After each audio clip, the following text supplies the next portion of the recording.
हम लाते हैं top news, आपके फेवरेट टॉक शोज और अनलिमिटेड एंटरटेनमेंट सिर्फ यूट्यूब पर। अगर आपने अभी तक हमारा चैनल सब्सक्राइब नहीं किया तो अभी सब्सक्राइब करें और बेल आइकॉन को क्लिक करके हमारी लेटेस्ट वीडियोस के बारे में अपडेट जानें। सब्सक्राइब कीजिए और हम आपको लिए चलेंगे आपकी फेवरेट वीडियो की तरफ। नहीं करते और हम ऑफिस और स्कूल पहुंचते पहुंचते बड़ी देर हो जाती है हमें, तो प्लीज जरा मेहरबानी कीजिए, आवाम पर थोड़ी सी नजर करम कीजिए और अपने ये धरने को खत्म कीजिए। ये एक अहम खबर जो है वो आज यहाँ पर लगाई गई है और दीगर खबरें मेरा ख्याल है पहले आपको सबब बताती, फिर मैं आपको कुछ अच्छी खबरें भी बताऊंगी। चलें जी, ओके। यहाँ पर जो जंग की मेन लीड है वो ये है कि आईनी बहरान खत्म, दिस इज वेरी गुड और पूरे पार्लियामेंट के लिए बड़ी अच्छी बात है। अब इंतखाबात जो है वो वक्त पर हो सकेंगे और जैसे कि शोर मच रहा था कि इलेक्शन कमीशन की जानिब से भी कहा जा रहा था कि जी अपने तमाम मामलात को तय कर लें और खुदा के लिए ऐसा ना करें, क्योंकि इलेक्शन जो है जिसके लिए सारी भाग दौड़ है, जिसके लिए सारी जमातें जो हैं कोशिशें कर रही हैं, अगर वही वक्त पर नहीं होंगे तो फिर क्या फ़ायदा होगा। तो इस खबर को जंग ने अपनी मेन लीड का हिस्सा बनाया हुआ है। और अगर दूसरी बात की जाए यहाँ पर तो एक पिक्चर पब्लिश की गई है और इसमें जो है army chief general Qamar Javed Bajwa अमरीकी सेंट्रल कमांड के सरबराह जनरल जोसेफ से यहाँ पर मुलाकात कर रहे हैं। तो अहम मुलाकातों का सिलसिला भी जारी है और अस्करी जमातों की जानिब से भी जिस तरीके से कोशिशें की जा रही हैं वो भी काबिल तहसीन है और काबिल ज़िक्र है। ओवरऑल अगर एक और यहाँ पर मैं बात करूँ मेन लीड के हवाले से, तो रेफरेंस इकट्ठे करने के लिए नवाज शरीफ की दरख्वास्त सुप्रीम कोर्ट से भी मुस्तरद कर दी गई है।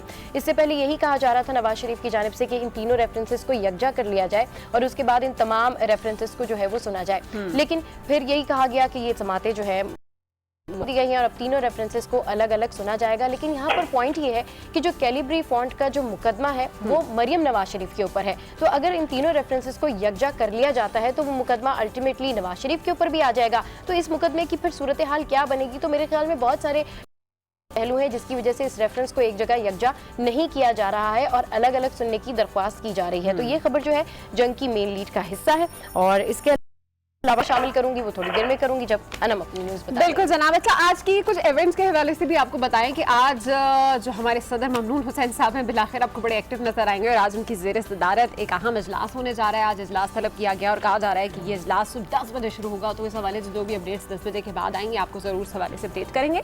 इसके अलावा कुछ अहम दौरों का मैं जिक्र करना चाहूंगी। एक तरफ तो हम देख रहे हैं कि अमरीकी वजीर दिफा जेम्स दिसंबर में जो है वो पाकिस्तान का दौरा करेंगे। इससे पहले हमने देखा कि रेक्स टिलरसन भी पाकिस्तान आए थे और बड़े शिकवे थे उनके, लेकिन अब देखते हैं कि जनाब ये अपना कौन सा मौक़िफ़ लेकर आ रहे हैं, पाकिस्तान का दौरा करेंगे और जो इनके मज़ीद खदशात होंगे या भी जो भी रिजर्वेशंस है वो अपने रखेंगे। उसके अलावा एक और अहम दौरा, और वो दौरा है जनाब हमारे ताहिरुल कादरी साहब का, यानी सरबरा पाकिस्तान अवामी तहरीक का, जो कि नवंबर के आखिरी हफ्ते के अंदर कहा जा रहा है कि पाकिस्तान आएंगे। तो मुझे लग रहा है कि बड़े इवेंट्स आ रहे हैं आगे। हम देख रहे हैं कि न्यू ईयर भी आ रहा है, क्रिसमस भी आ रहा है, लेकिन जब ताहिरुल कादरी साहब आते हैं तो धरने भी आते हैं, जलसे भी आते हैं, जुलूस भी आते हैं, फिर आगे इलेक्शंस भी आ रहे हैं। तो इस हवाले से मेरा ख्याल है बिल्कुल तैयार रहिए आप।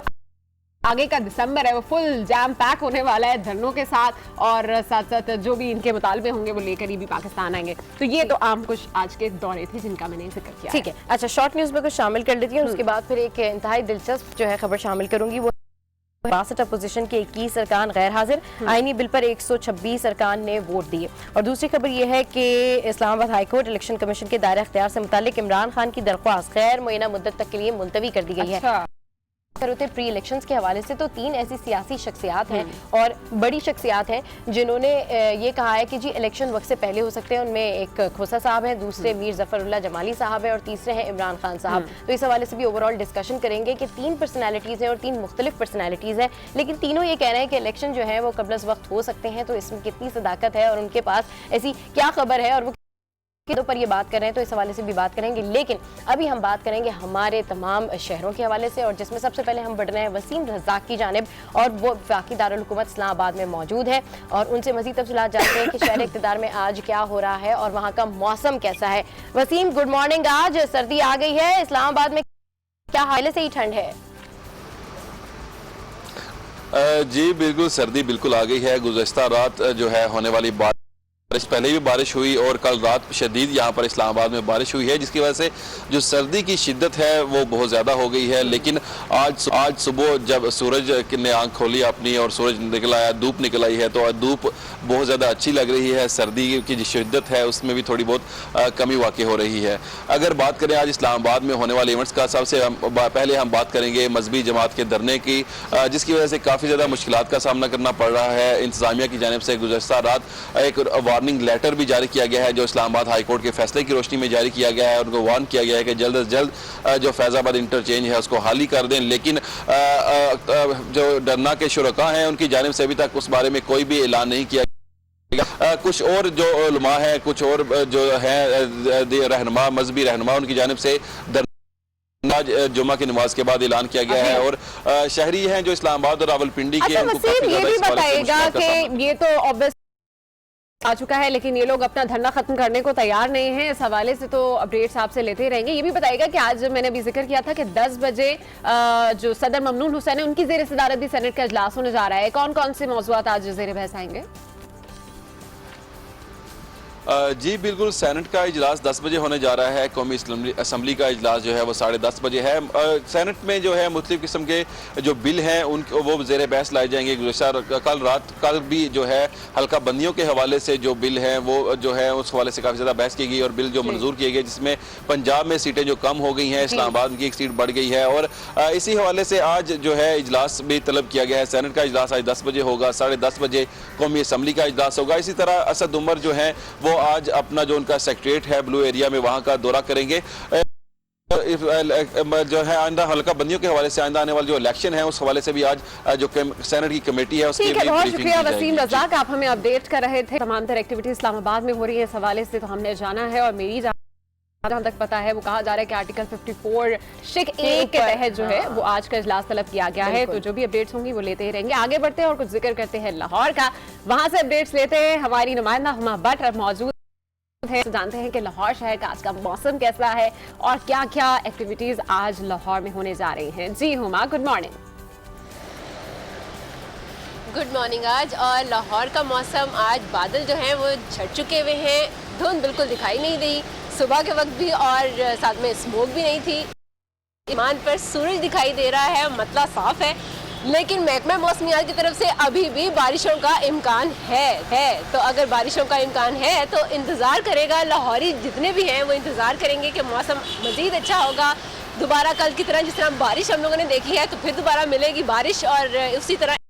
लेकिन आज फिलहाल मौसम साफ है, तो आज जो है इंजॉयमेंट का, और स्पेशली अब मौसम हो चुका हुआ है मूंगफली और माल्टे खाने का, तो ये लाहौरियों के लिए तो अब ये ग़िज़ा है और वो आज जाएंगे और ज़रूर ख़रीदेंगे भी और लेंगे भी और खाना शुरू कर देंगे। और अगर एक्टिविटीज़ का जिक्र करूँ तो आज क्योंकि सानिया तुर्बत के 11 डेड बॉडीज थी वो अपने आबाई शहरों में पहुंचा दी गई और मय्यतों की तकफीन जो है वो भी कर दी गई है। लेकिन मेयो हॉस्पिटल में अभी 4 जो डेड बॉडीज हैं वो मौजूद हैं जिनकी अभी तक शनाख्त नहीं की गई है, तो वो अभी तक वहीं पर मौजूद हैं और उनकी आज शनाख्त का अमल जो है कर लिया जाएगा। इसके अलावा लाहौर में एक अहम फैज़ अहमद फैज़ का एक इंटरनेशनल जो है कॉन्फ्रेंस जारी है और उसका एक इवेंट जारी है, जिसमें रोज़ाना की बुनियाद पर हम लोग देखते हैं नए नए इवेंट्स हम लोगों को दिखाई देते हैं। तो एक मज़े का इवेंट है, म्यूज़िकल इवेंट है, वहाँ पर लोग ज़रूर जाएंगे और इन्जॉय करेंगे, उसको देखेंगे। और इसके अलावा मैं आपको ये बता दूँ, क्योंकि स्मोक की वजह से भी तालीमी इदारे थे उनकी टाइमिंग जो थी वो चेंज की गई थी, तो आज से जो टाइमिंग है उसको एक बार फिर चेंज कर दिया जाएगा, क्योंकि स्मोक यहाँ पर दिखाई नहीं दे रही है। तो तालीम की तरफ से नेक्स्ट वीक से जो टाइमिंग है वो दोबारा चेंज कर दी जाएगी और 8 बजे का टाइम ये रख दिया जाएगा। और इसकी वजह से जो बच्चों को थोड़ी सी खुशी मिलती है, 9 बजे के म्यूजिकल इवेंट्स, तो क्या बात है हुमा, बड़ी ज्यादा मजेदार सी खबरें। हुमा बट ये बताएं, सर्दियां आ गई हैं, लोग शॉपिंग करते हैं, आपने शॉपिंग वगैरह कर ली है कि नहीं कर ली है? यही एक दुख है जो कि मैं शेयर कि मैंने अभी तक कोई शॉपिंग नहीं की है और मैं बहुत परेशान हूँ, कोई टाइम नहीं मिलता है। अच्छा। एक तो रात का वक्त हो जाता है और इस टाइम में आकर अम्मी और अबू एक ही बात करते हैं कि नहीं भाई रात के वक्त आप लोगों ने बाहर नहीं जाना है, तो इसी के रात के वक्त जो है वो बाहर नहीं जाना है। और एंकर्स हो या जितने भी जर्नलिस्ट हो, रिपोर्ट की एक ही प्रॉब्लम होती है कि शॉपिंग भी करना चाहते हैं, घूमना भी चाहते हैं, लेकिन टाइम जो मिलता है, टाइम थोड़ा शॉर्ट होता है और हमारा यही होता है कि जी वीकेंड्स के ऊपर ज़्यादा से ज़्यादा जो है वो एंजॉय भी कर लिया जाए और साथ साथ घूम फिर भी लिया जाए। तो मौसम चेंज हो गया और मौसम का असर जो है वो आप सबके ऊपर देख सकते हैं कि सबके चेहरों पर इस वक्त मुस्कुराहट है और जब सर्दी आएगी उससे ठिठुरने की बारी बाद में आएगी। तो जनाब अभी गुड मॉर्निंग, आज मैं यहाँ वक्त हुआ एक ब्रेक का। रज़ा साहिबा, अस्सलाम वालेकुम madam and welcome to the show. सबसे पहले तो शैला साहिबा यही जानना चाहेंगे क्योंकि गुज़िश्ता हफ्ते जो कराची की सियासी इसमें एमक्यूएम की साख कितनी मुतासिर हुई, आपको क्या लगता है डीजी रेंजर्स के बयान के बाद? और ये लोग तो तकरीबन मेरा हफ्ते में थे। देख, साख पहले भी नहीं थी और जब ये दोनों मिल रहे थे जब भी 0+0 थे और आंसर उस वक्त भी 0 होता। दोनों जो हैं वो अल्ताफ हुसैन के बाद ये गैप फिल करने में नाकाम रहे हैं। और सबसे बड़ा जलसा जो इन्होंने सेंसस के अगेंस्ट किया, उसके एंड की वीडियो क्लिप वायरल हो गई है कि आखिर में लोग अल्ताफ हुसैन के नारे लगा रहे थे और ये बेचारे हाथ हिलाते हुए वापस जा रहे थे। और लोग जो हैं, जो वोट है वो आज भी अल्ताफ हुसैन के नाम का है और जो बहुत सपोर्ट है वो इसलिए है कि इन्होंने नाम वही रखा हुआ है, सिर्फ पाकिस्तान लगा लिया। अदरवाइज अगर आप देखें तो मैं ये कहना चाहूँगी कि हमारे मुल्क में ऐसी माएँ बहुत बेशुमार होती हैं, लाखों होती हैं जो अपने बच्चों को परवान चढ़ाकर आर्मी में भेजती हैं और ये सादत पाती हैं कि वो शहीद की माँ हैं और ये एक उनको सारी उम्र क्रेडिट रहता है कि हमारा बेटा शहीद हुआ। अब एक तरफ ये कहते हैं कि हम बानियान पाकिस्तान की औलाद हैं, दूसरी तरफ नाखलफ बेटा जो पाकिस्तान को बुरा कह रहा है उसको कहते हैं जी बानी कायद की इज्जत अपनी जगह। ये क्या बात हुई? ये तो फिर वही बात हुई कि अगर मेरा बंदा है कोई, उसने मुझे कोई चीज़ पकड़ा दी तो मैं उसकी इज्जत करूं चाहे वो मेरे मुल्क को कुछ भी कहे। तो बात तो फिर मैं तो इससे करती और इसलिए लोग इनसे करीब हैं कि ये आप इनको कभी कहलवाएं कि अल्ताफ हुसैन की बुराई करो, इनके मुंह से एक लफ्ज़ नहीं निकलेगा, ये हमेशा अल्ताफ हुसैन साहब बानी कायद कहेंगे। जी ठीक। शैला साहिबा, फारूक सत्तार हो या मुस्तफ़ा कमाल, मजबूरी से हो या मुफाहमत से हो, अगर ये दोनों एक हो जाते हैं तो आपके इन दोनों रहनुमाओं ने सियासत में कई साल दिए हैं, इतनी मेहनत की है, उसके बाद अगर मुशर्रफ साहब आते हैं और लीड करते हैं तो इन दोनों रहनुमाओं का मरकजी रोल क्या होगा पार्टी में? देखिए, पहली बात तो मुझे समझ में नहीं आ रहा कि मुशर्रफ साहब का नाम क्यों आया। एक तो वो इश्तहारी हैं, दूसरे वो नाअहल हैं और फिर सियासी हलकों से सुनाई दिया मैडम। ये दोनों कभी एक नहीं हो सकते, ये दोनों कभी एक दूसरे को अपना लीडर नहीं मान सकते और इनमें मफादात है। अदरवाइज जो है ये इनके वर्कर्स 114 में भी सब मिलके काम कर रहे थे और मफादात की जंग है और ये एक ही लोग हैं लेकिन इनमें से कोई एक दूसरे को लीडर नहीं मान सकता। लेकिन शायद नबील कपूर साहब तो कहते हैं कि ये दोनों एक हो जाएंगे, तो फिर आपको ऐसा क्यों लगता है कि ये दोनों एक नहीं हो सकते, तो कभी भी मुत्तहिद नहीं होंगे? देखिए, नबील का ये कहना इसलिए गलत नहीं है कि जिस दिन ये एक हुए उससे एक रात पहले मुस्तफ़ा कमाल ने कहा हम इन्हें दफन कर देंगे। उससे 2 दिन पहले जो है फारूक सत्तार ने कहा अब मेरा कोई एक एमएलए जबरदस्ती हटाया तो हम सब रिजाइन कर जाएंगे। फिर डिप्टी मेयर के जाने पे उन्होंने कहा कि उन पे केसेस बहुत थे। उससे पहले उन्होंने कहा कि जिन लोगों पे हमारे वर्कर्स पे एफआईआर थी उन्हें गिरफ्तार किया जाता है, फिर जब वो छूटते हैं तो वो पीएसपी में शामिल। हमारे वर्कर्स पे दबाव है और पीटीआई ने कहा कि इन्होंने हमारे 5 लोग मार दिए, पीएसपी ने कहा कि इन्होंने हमारे 5 लोग मार दिए, फिर ये एक हो गए। तो अगर ये सब कुछ ये कह के एक हो सकते हैं तो ये किसी वक्त भी एक हो सकते हैं अपने लोगों को मरवाने के बाद एक दूसरे। तो इनका कोई नजरिया नहीं है। जी ठीक। अच्छा, शाफी की पॉलिटिक्स के हवाले से कुछ बात करते हैं कि पीपल्स पार्टी कहती है कि धरने के दिनों में हमने नून लीग से धोखा खाया और बिलावल भुट्टो जरदारी भी बहुत गरजते हैं हुकूमत पर, लेकिन ये बताएं कि ये नाराजगी कब तक रहेगी? आखिरकार डायलॉग तो करने पड़ेंगे और दूसरी जानिब जरदारी साहब तो मशहूर है इस बात के लिए कि वो सियासी जमातों से हैं, हल तो निकालना पड़ेगा आपको डायलॉग से। मुफाहिमत हम करते हैं अपने सिस्टम को बचाने के लिए अच्छा। कि हमें जमहूरियत को बचाना था और हम ये समझते थे कि जब ये वापस आएंगे तो ये जमहूरी सोच को लेकर आगे चलेंगे, जमहूरी तरीके मुस्तहकम करेंगे, लेकिन इन्होंने दोबारा अपने को बचाने की कोशिश की, अपनी पॉलिटिकल पार्टी को भी बदनाम करा रहे हैं और मुल्क के इदारों को भी तबाह कर रहे हैं। तो इनसे अब क्या डायलॉग? ठीक, चल अब ये तमाम तो सूरत हाल तो थी जो पीपल्स पार्टी और उनकी थी, लेकिन अब कुछ सिंध असम्बली की बात। हम रोज रोज मछली बाजार, तू मैं हर वक्त तल कलामी, शोर शराबा। नुसरत साहिबा कहती हैं कि जब भी कोई इशू वो हाईलाइट करती हैं तो सार्जेंट को बुलाकर निकलवाने की धमकी दे दी जाती है आपकी जानिब से। ये नुसरत MQM के और दूसरे लोगों से कहलवा दें कि इस तरह होता है। अगर इतना सच है तो नुसरत साहिबा सबको अपनी जमात समेत कायल क्यों नहीं कर सकें कि वोट ऑफ नो कॉन्फिडेंस तो दूर की बात, जब वो वॉकआउट कर रही थी तो वो अपने साथ किसी को नहीं बाहर ले जा सकी। शैला साहिबा, कभी माइक बंद है, कभी सार्जन को बुलाने की धमकी, तो मैडम बोलने दिया करें नुसरत साहिबा को इनकी बारी में। इनका भी हक है असेंबली में बोलना। उनका घर या खाला जी का घर नहीं है कि उनकी जो मर्जी आए वो बोलें। इस असेंबली को चलाने के लिए रूल्स ऑफ प्रोसीजर हैं जो MPs ने मिलकर बनाए हैं, और कायदा ये राइट है कि जो भी कोई मेंबर बात करेगा with the permission of chair बात करेगा। और इसी में ये भी लिखा है कि इस हाउस के डेकोरम अहम है, इतना मुकद्दस ये ऐवान है कि अगर इस हाउस को डेकोरम में लाना है तो जो इस बुक में नहीं लिखा स्पीकर वो भी कर सकता है। यहाँ तक के कि अगर कोई शख्स इंतहाई बदतमीजी कर रहा है तो स्पीकर ये कह सकता है, कोई मेंबर अगर कर रहा है कि सार्जेंट को बाहर कर दें, और वो अगर बाहर ना हो तो सार्जेंट एट आर्म उसको जबरदस्ती बाहर कर सकता है। ये मेंबर साहिबान ने खुद बनाया है, मैंने कभी रूल की वायलेशन नहीं की। अगर मैं वायलेशन करती तो कोई इतना अच्छा मेंबर नहीं है कि सब लोग मिलके मेरे खिलाफ तहरीक में थे। ऐसा ये है कि कुछ लोग जो हैं वो इनसिक्योर फील कर रहे हैं कि नेक्स्ट टाइम रिजर्व सीट पर उनका पार्टी में नाम होगा या नहीं होगा, वो कुछ कहीं सी जगह होंगे और वो कुछ ना कुछ एक्टिविटी शो करना चाहते हैं, टीवी मीडिया की अट्रैक्शन चाहते हैं, तो वो आकर इस तरह की बातें करते हैं। तो अब ये उनकी मजबूरी है, मैं क्या कर सकती हूँ।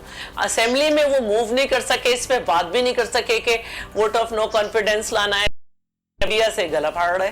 बिल्कुल, ये शैला साहिबा डेफिनेटली सिंध असेंबली का डेकोरम जो है वो मेरा ख्याल है हर एक को ही मेंटेन करना चाहिए। अच्छा, ये बताएगा कि जब फारूक सत्तार बात करते हैं नए सूबे की, इसी तरह हम देखते हैं पंजाब में भी सराइकी सूबे की बात होती है, फिर KPK में हजारा सूबे की बात होती है, तो इतना शोर नहीं मचता। लेकिन जब सिंध असेंबली में अलग सूबे की बात होती है तो सारी जमातें, ऐसा क्यों है? आपने अपनी बात का जवाब खुद दे दिया। KP में वहाँ के MPs और वहाँ की जो असेंबली है वो ये चाहती है, वहाँ के अवाम चाहते हैं। पंजाब में सराइकी सूबे के लिए करार पास हो रही हैं, लेकिन सिंध में भी कोई सूबा उसी वक्त आप बना सकते हैं जब असेंबली कम से कम 3 दफ़ा जो है वो रेजोल्यूशन पास करे। तो हमें इतराज़ नहीं है, ये अगर बनाना चाहते हैं असेंबली से इजाज़त ले लें। और दूसरी बात यह कि अब इनके पास सिर्फ एक यही मंजन रह गया है कि किसी भी तरह अपनी पार्टी को खड़ा कर लें कि एक दफ़ा फिर जो है वो महाजिर नारे पे और महाजिर के नाम पर बात की जाए और उनके हकूक़ की बात की जाए। लेकिन कराची के लोग अब इस बात को समझ रहे हैं कि उन्हें क्या करना, आहिस्ता आहिस्ता उनको समझ आ रही है। ठीक है, ऐसा उनको समझ में आ रही है। मतलब आपका कहने का ये है कि अगर रेजोल्यूशन पास करा ली जाए असेंबली से तो फिर आपको कोई इशू नहीं है। यही तो कह रही हूँ कि मैं तो स्पीकर हूँ, मुझे तो हाउस चलाना है। असेंबली में करारदाद ले आए और जिस दिन पीपल्स पार्टी ऑपोजिशन में भी हो, और ये जब पीपल्स पार्टी ऑपोजिशन में थी, हुकूमती सबसे बड़ी पार्टी थे, क्यों नहीं ले आए? ले आए। हम नए भी होंगे ना, पीपल्स पार्टी नई भी होगी ना असेंबली में। सिंध में कोई भी पार्टी सूबा नहीं बनने देगी। चलें, ठीक है, बहुत शुक्रिया शैला साहिबा, आप हमारे साथ थी और इस तमाम, और ये खुद भी नहीं चाहते, ये तो एक शोरशा है अपने वोटर को इकट्ठा करने के लिए। अच्छा, ठीक है। शुक्रिया। लोकल गवर्नमेंट चल नहीं रही, सूबे की गवर्नमेंट चला लेंगे। चले जी, ठीक है, बहुत बहुत शुक्रिया मैडम, आपने आज में बात की और एक तफसीली बात की, और डेफिनेटली हमने दोनों का मौक़िफ़ आपको सुनवाया कि नुसरत सहर अब्बासी क्या कह रही थी और फिर उसके जवाब में शैला रज़ा ने क्या कहा, और साथ साथ ओवरऑल एमकेएम और एमकेएम पाकिस्तान और पाक ज़मीन पार्टी के हवाले से भी वो क्या सोचती हैं, और पीपल्स पार्टी खुद असद के बारे में क्या सोचती है। मुफाहमत की जब हमने बात की तो उन्होंने मुफाहमत के हवाले से कहा, तो मुफाहमत तो हम इसलिए करते हैं कि वो तो सियासत में करनी पड़ती है। तो खैर, शैला रज़ा पीपल्स पार्टी से हमारे साथ थी और ओवरऑल करंट सिचुएशन के ऊपर हम बात कर रहे थे। और अनम, आप क्या पीपल्स पार्टी मुफाहमत की सियासत एक दफ़ा फिर से करने जा रही है, या फिर जैसे कि बिलावल भुट्टो जरदारी कहते हैं कि बिल्कुल नून लीग से अब कोई बात नहीं होगी, किसी किस्म का कोई इत्तेहाद नहीं होगा, कोई गठजोड़ नहीं होगा, ऐसे ही चलता रहेगा? मुझे तो ऐसा लग रहा है सबा कि ओवरऑल जो जरदारी साहब के बयानात आ रहे थे सामने और उन्होंने बड़े वाज़ेह तौर पर कहा है, लेकिन ये बात भी हमें नहीं भूलनी चाहिए कि मुफाहमत के बादशाह वो रहे हैं। बिल्कुल। और पीपल्स पार्टी की जानिब से जितनी बार भी कहा जाए, लेकिन ओवरऑल अगर आप उनके पीछे बैकग्राउंड की तरफ देखें तो बैकग्राउंड से तो बहुत वाज़ेह होता है कि जब भी कभी ऐसी सूरत हाल होती है तो मुफाहमत जो है वो कर ली जाती है। बिल्कुल। सियासत का एक हुस्न भी है जिसको हम, मेरा ख्याल है कि जरूर हमें कंसीडर भी करना चाहिए। एनीवे जनाब, ये तो तमाम तर सूरत हाल थी सियासी जिसके ऊपर हमने बातचीत भी की और शैला रज़ा साहिबा के भी व्यूज हमने जाने, सिद्ध असम्बली के हवाले से भी हमने जाना कि जो ओवरऑल शोर शराबे होते रहते हैं वहाँ पर हो क्या रहा है, क्यों खिचड़ी मंडी हर बार बन जाती है। लेकिन आगे बढ़ेंगे और आज के दिन के हवाले से भी कुछ बातचीत करेंगे। और आज का दिन क्या है सब? आज के दिन जो है वो एक हिस्ट्री है, और आज के दिन यानी 17 नवंबर 1869 में मिस्र में सुएज कैनाल का इफ्तिताह किया गया था। आइए आपको इसकी हिस्ट्री भी दिखाते हैं ओवरऑल। नहर सुएज मिस्र की एक समंदरी गुजरगाह है जो मेडिटेरेनियन सी को रेड सी से मिलाती है, जिसके एक किनारे पर पोर्ट सईद जबकि दूसरे किनारे पर सुएज शहर मौजूद है। के खुलने से पहले हिंदुस्तान और ऑस्ट्रेलिया से यूरोप जाने वाले तमाम बहरी जहाज बहरिया रोम के किनारे पर सामान जहां से इसे बजरिया सड़क दूसरी जानिब पहुंचाया जाता था।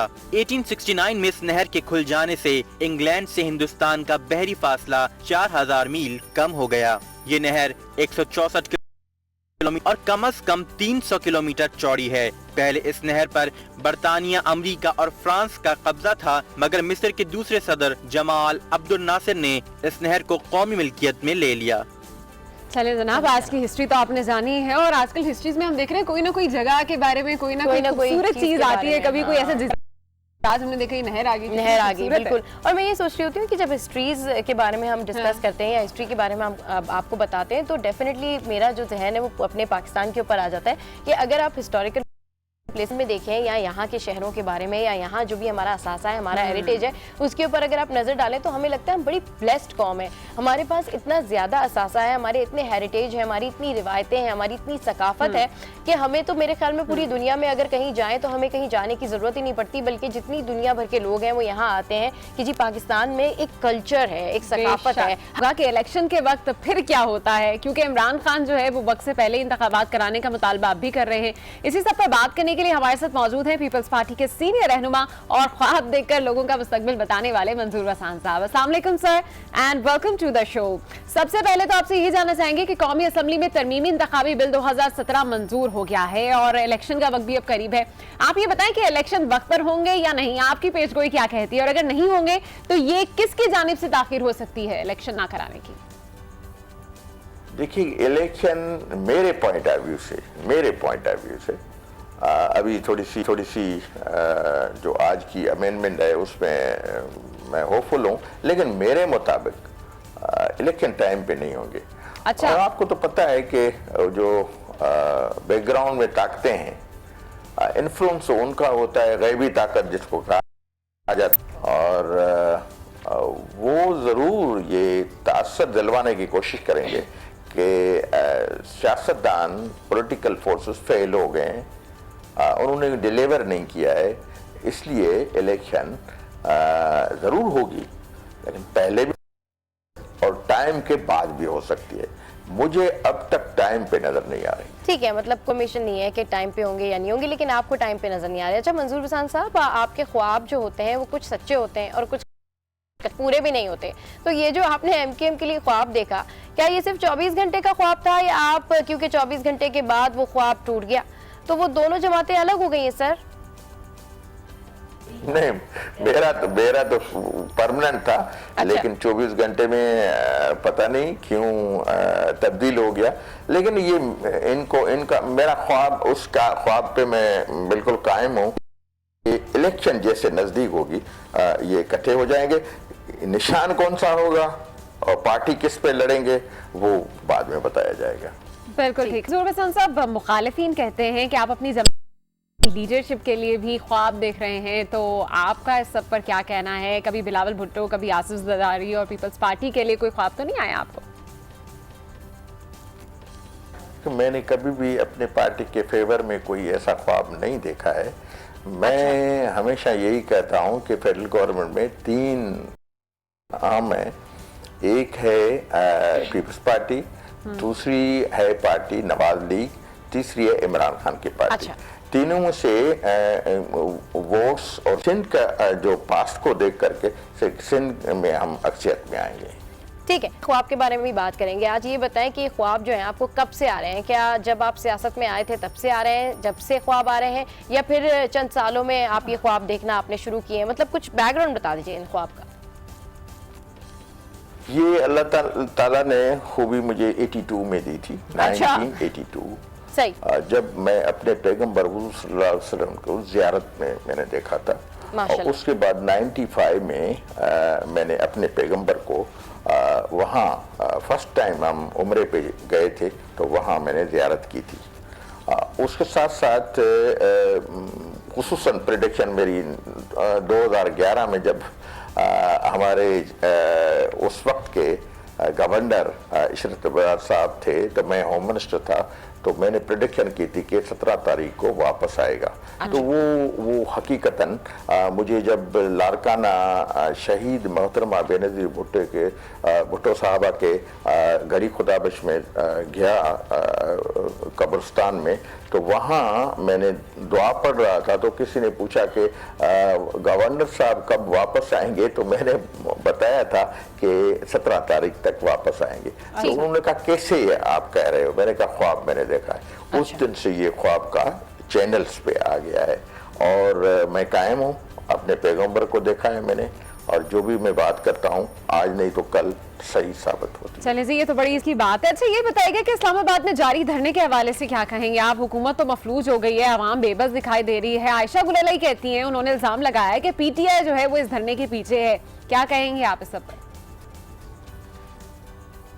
मेरे ख्याल में हाई कोर्ट ने भी, इस्लामाबाद हाई कोर्ट ने भी अहकामात दिए हैं कि धरना ख़त्म होना चाहिए, और मेरी भी ख्वाहिश है कि धरना ख़त्म होना चाहिए। जहाँ तक अपने पैगम्बर के लिए या कुछ असेंबली में बात ले आए थे, तो वो तो वापस कर दिए, लेकिन मेरी रिक्वेस्ट ये होगी कि अगर इस्लामाबाद के हालात ठीक हों तो बेहतर है। ठीक सर, क्या नवाज शरीफ का इल्ज़ाम दुरुस्त है कि बिलावल भी कहते हैं कि नैब तहकीकात में दोहरा मयार अपनाया जा रहा है? ऐसा नहीं करना चाहिए, तो नवाज शरीफ के साथ क्या वाकई दोहरा मयार है? मेरे ख्याल में जो आजकल बड़ी मुद्दत के बाद नैब मुतहरक हुई है जी, पहले ऐसे नहीं होता था। पहले विक्टिमाइज किया जाता था, और अगर अकाउंटेबिलिटी है तो अक्रॉस द बोर्ड अकाउंटेबिलिटी होनी चाहिए, उस पर हम एग्री हैं। लेकिन कभी भी किसी को विक्टिमाइज नहीं होना चाहिए। अगर नवाज शरीफ साहब के ऊपर इल्जामात हैं तो उनको फेस करना चाहिए। जुडिशरी के खिलाफ इतना मुहाजराई ना करें तो बेहतर है, क्योंकि एक ही इदारा है जुडिशरी, जिसमें सुप्रीम कोर्ट और ये जजेस हैं। अगर उनके ऊपर भी ओपनली हम कहेंगे तो कल कोई और भी किसके अगेंस्ट में फैसला आएगा वो भी कर सकता है, तो वो मेरे ख्याल में सिस्टम बरकरार नहीं रह सकता है। अच्छा, असेंबली के इजलास में पीपल्स पार्टी की जानिब से बिला तफरीक एहतसाब की तजवीज़ दी गई है, जिसमें कहा जा रहा है कि जजेस और जर्नल्स का भी एहतसाब शामिल होना चाहिए, जिसे मुस्तरद तो कर दिया गया, लेकिन इस सब पर आप क्या कहेंगे? मेरे ख्याल में सब तो सबका होना चाहिए, इसमें कोई हर्ज नहीं है, लेकिन हर एक कंट्री में मुनज़्ज़म तरीक़ेकार होते हैं। अगर वो कहते हैं जुडिशरी वाले कि भाई जस्टिस का हमारा अपना निज़ाम है, और अगर हमारे आर्म फोर्सेस कह रहे हैं अपना निज़ाम है, तो सियासतदानों का भी अपना निज़ाम है। लेकिन जब अकाउंटेबिलिटी होती है तो मेरे ख्याल में इसमें कोई शक नहीं है कि उनका इदारे जो हैं वो ऑनेस्ट और सही तरह से काम कर रहे हैं। अगर अकाउंटेबिलिटी भी है तो मेरे ख्याल में इतराज नहीं किसी का होना चाहिए। ठीक है, मंजूर बसात पीपल्स पार्टी के रहनुमा हमसे गुफ्तगू कर रहे थे और आपका बहुत शुक्रिया। आपके ख्वाब के बारे में हमने बात की, साथ साथ करंट पॉलिटिकल सिचुएशन पे भी बात की, पाक से ज़मीन पार्टी के हवाले से और MQM के हवाले से। वो अभी भी यही कहते हैं कि 24 घंटे के लिए मैंने ख्वाब नहीं देखा था, जब इलेक्शन करीब आएंगे तो दोनों जमातें जो है वो एक हो जाएंगी। अब देखते हैं कि कितनी सच्चाई है और कितनी नहीं है, ये तो जब इलेक्शन आएगा तभी पता लगेगा। और अनम, इस वक्त मेरे जहन में ना कुछ गेम से रिलेटेड, कुछ फुटबॉल का, मेरा ख्याल है बहुत ज्यादा पॉलिटिक्स हो चुकी है और पॉलिटिक्स की बातें कर करके मैं भी थक चुकी हूँ। मेरा ख्याल है कुछ खेलकूद की बात करते हैं और आपको जैसे कि खेलकूद की याद आ रही है तो हमारे पास एक छोटा सा प्लेयर है जो कि कितना जबरदस्त खेलता है, ये पहले आप देख लें फिर बात करते हैं। चले इन बच्चों की ट्रेनिंग अगर आप बचपन से ही करें तो बहुत बड़े स्टार निकल के आ सकते हैं। आसान गेम नहीं होती है ना फुटबॉल के लिए, आपको बड़ा पावरफुल फुट और थ्रो और सारी चीजें चाहिए होती हैं, लेकिन इतना एक्सपर्ट बच्चा, मतलब इसमें समटाइम्स होता है कि आप उसका फैन हो तो फिर आप इस तरह की परफॉर्मेंस दे सकते हो, लेकिन कुछ बच्चे जो है वो बचपन से इतने टैलेंटेड होते हैं और ये बच्चा तो मैं कहती हूँ क्या बात है, मैसी है। इतना ध्यान, इतना उनका फोकस इस पे बिल्कुल सेट है कि उनका फुट जो है वो उससे हिल ही नहीं रहा। फुटबॉल खेली है वैसे आपने कभी? मैंने वैसे बास्केटबॉल खेली है बट फुटबॉल का कभी एक्सपीरियंस नहीं है, पाँव में फ्रैक्चर कराने में बिल्कुल शॉर्ट चलेगी। फुटबॉल से इनके पाँव में फ्रैक्चर हो जाएगा और डेफिनेटली हो जाएगा क्योंकि बड़ी पावरफुल गेम होती है। और इस लिटिल पर मौजूद हूँ, ये ब्रिज स्टार गेट से जौहर की तरफ जाता है। इस ब्रिज को राइट टर्न टूवर्ड जौहर कहते हैं। स्टार गेट से जौहर की तरफ जाने वालों के लिए ये रास्ता इस्तेमाल होता है, लेकिन पिछले काफी टाइम से इस ब्रिज के ऊपर हमने जो कि देखा इसकी हालत सही नहीं थी।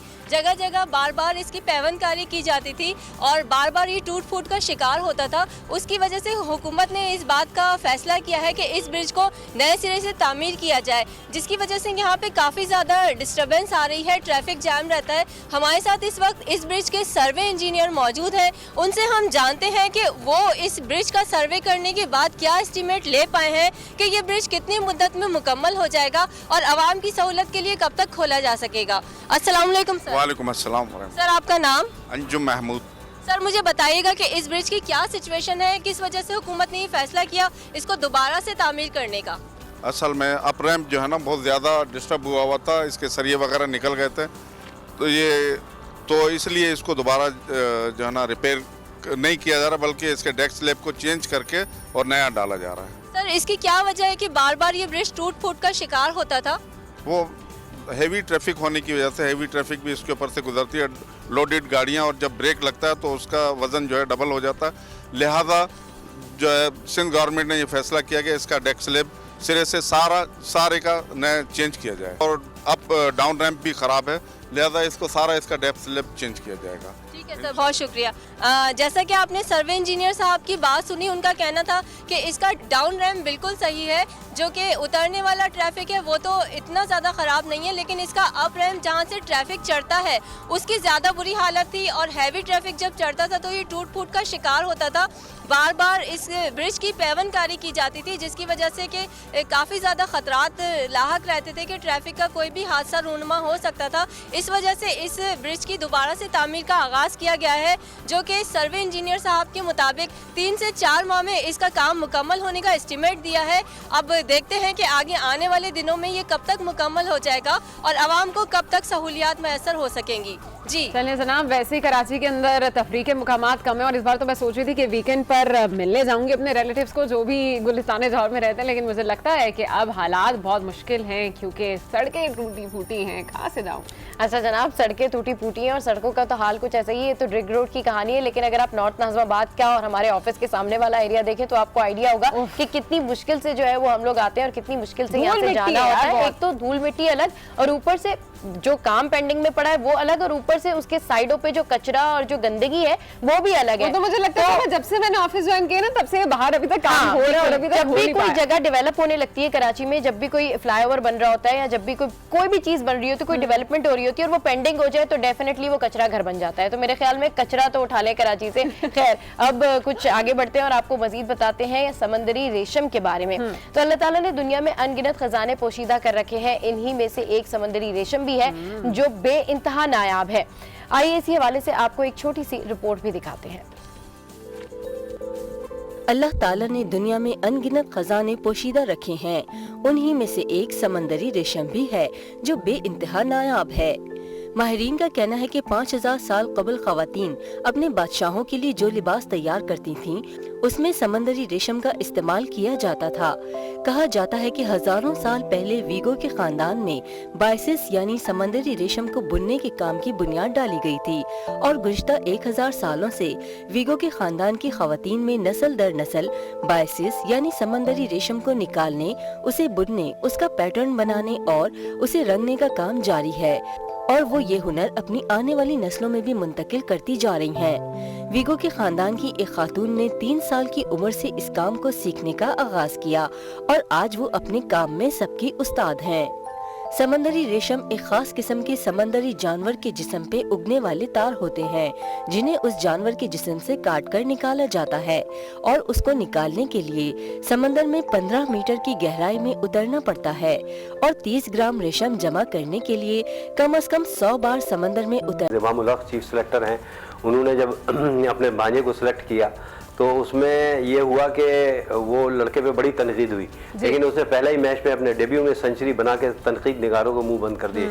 इसी तरह ये मोइन खान के जो बेटे हैं, इनको मैंने खेलते देखा है, इनमें बड़ा टैलेंट है और छक्के बड़े अच्छे मारते हैं, लेकिन एक चीज़ जो इनके खिलाफ जारी है वो इनका वज़न है, क्योंकि मेरे ख्याल में इनके वालिद क्योंकि पाकिस्तान के कप्तान भी रहे हैं और वो हैं, इनके टैलेंट पे किसी को मैं बहैसियत एक्स चीफ सेलेक्टर ये कह सकता हूँ कि उसमें टैलेंट बहुत है, लेकिन जैसा आपने फरमाया कि इस वज़न क्रिकेट में ज़रूरी है क्योंकि फिटनेस जो है वो है। फिर ये कीपिंग भी करते हैं, विकेट कीपिंग भी करते हैं। जब कीपर करता है तो बाहर ज़ाहिर है आउटफील्ड में इतना दौड़ना भागना नहीं पड़ता, लेकिन फिर भी इन सब वजूहात के बावजूद इनको अपना वज़न ज़रूर कम करना चाहिए। ठीक है सर, इन्हें भारी जिसामत के बायस क्रिकेट के लिए फिट करार नहीं दिया जा रहा, तो आप नहीं समझते कि पहले इनकी परफॉर्मेंस देखी जाए फिर तनकीद की जाए? अगर वो अच्छा खेलें तो तनकीद किस बात की?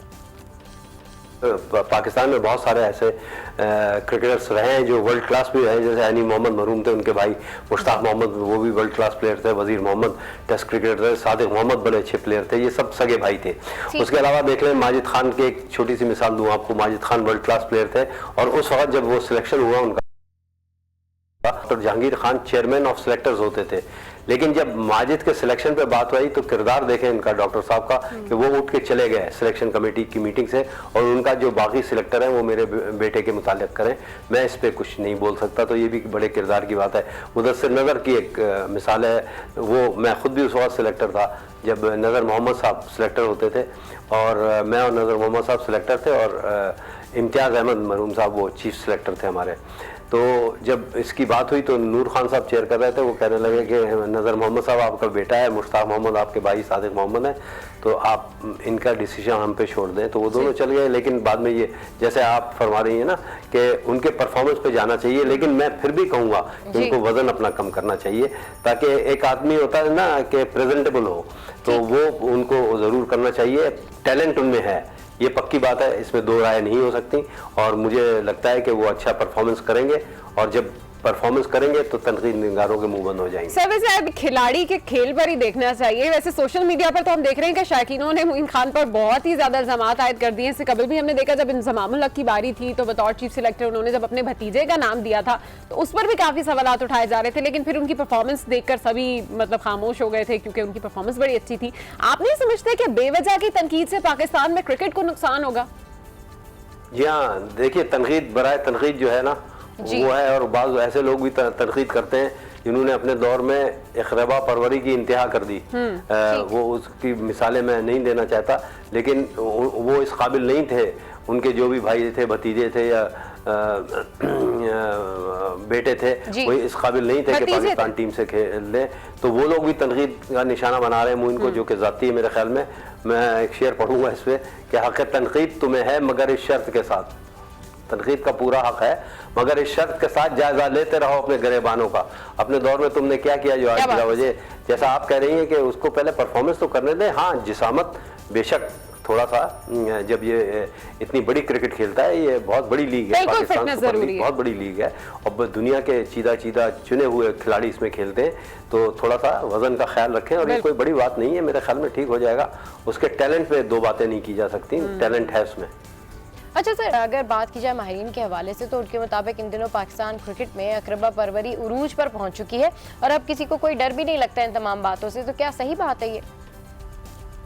नहीं, ऐसी बात नहीं है। देखें, अगर आप एक चीज़ देखें कि सिलेक्टर्स ने 4-4, 5-5 खिलाड़ी एक साथ खिला दिए, नए खिलाड़ी, जिसमें अब आप देखें PSL ने भी अहम किरदार अदा किया और सिलेक्टर्स को मैं इसलिए कहूँगा कि देखिए, इन्हीं के दौर में आप चैंपियंस बने, इन्हीं के दौर में आप वर्ल्ड 11 से खेले, श्रीलंका से खेले, सबसे खेले, और आपने ये कहने का मकसद ये है कि नए लड़के आपने लिए, जिसमें पिछले साल से जैसे शादाब खान है, जैसे हसन अली ने आप कितना अहम किरदार अदा किया, इसी तरह दूसरे खिलाड़ी हैं, उन्होंने बहुत अहम किरदार अदा किया, जैसे अभी हम इमामुल हक की बात कर रहे थे, ये 3 खिलाड़ी, इसके अलावा भी आपने जो भी खिलाड़ी लेके आए उसने परफॉर्मेंस किया। तो जब खिलाड़ी को आप चुने, मुंतखब करें और वो परफॉर्मेंस कर दे, तो उसका क्रेडिट यकीनन सिलेक्शन कमेटी को जाना चाहिए। क्योंकि अगर एक छोटी सी बात और कहता चलूँ कि आमतौर से सिलेक्शन की जो जॉब है वो थैंकलेस जॉब है। जब टीम अच्छा करती है तो सारा क्रेडिट ज़ाहिर है लड़कों को चला जाता है या कप्तान को चला जाता है,